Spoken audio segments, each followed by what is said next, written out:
শেষ হয়ে গেল টেস্ট এক্সাম। এর কিছুদিন পরই এসএসসি এক্সাম। 10টা বছর খুব কি বেশি সময়? দেখতে দেখতে কিভাবে কেটে গেল টেরই পেলাম না। এই তো সেদিন প্রথম স্কুলে আসা, কাঁধে বড় একটা ব্যাগ আর চোখ ভর্তি আকাশ সমান স্বপ্ন। মাঝে মাঝে ভয়ও করত। নতুন এক স্কুল, নতুন জায়গা আর নতুন সব মানুষ। আস্তে আস্তে সবাই পরিচিত হয়ে গেল। আজ সেই ভয়টা আর নেই, কিন্তু তারা জায়গা করে নিয়েছে এক অদ্ভুত শূন্যতা।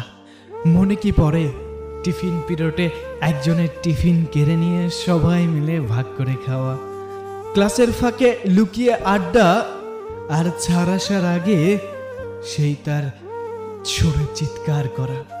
সবই এখন স্মৃতি হতে চলছে।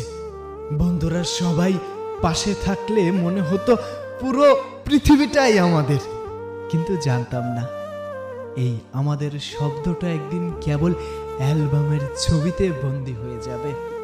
কত শত স্মৃতি শুধু মাথায় থেকে যাবে। কতবার স্যারদের বকুনি খেয়েছি, ম্যাডামদের কড়া শাসনের মুখে পড়েছি।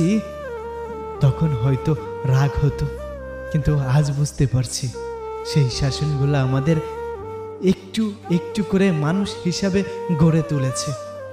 প্রিয় স্যারদের সেই ক্লাসরুমের লেকচারগুলো আর শোনা হবে না, শোনা হবে না ম্যাডামদের আদুরি বকুনিও।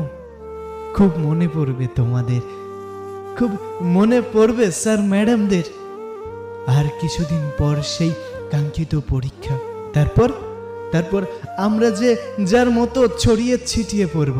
কেউ হয়তো অন্য শহরে, ভিন্ন শহরে, কেউ বা অন্য দেশে। স্কুলের এই চিরচেনা ইউনিফর্মটাও আলমারিতে জমা হয়ে যাবে।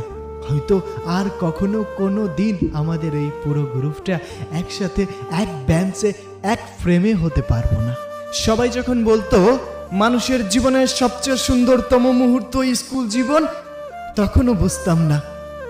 কিন্তু যখন বিদায়ের ঘন্টা বাজার অপেক্ষায়, তখন মনে হচ্ছে আরো কয়েকটা দিন যদি পাওয়া যেত। ভালো থাকিস তোরা, ভালো থাকুক আমাদের প্রিয় স্কুল।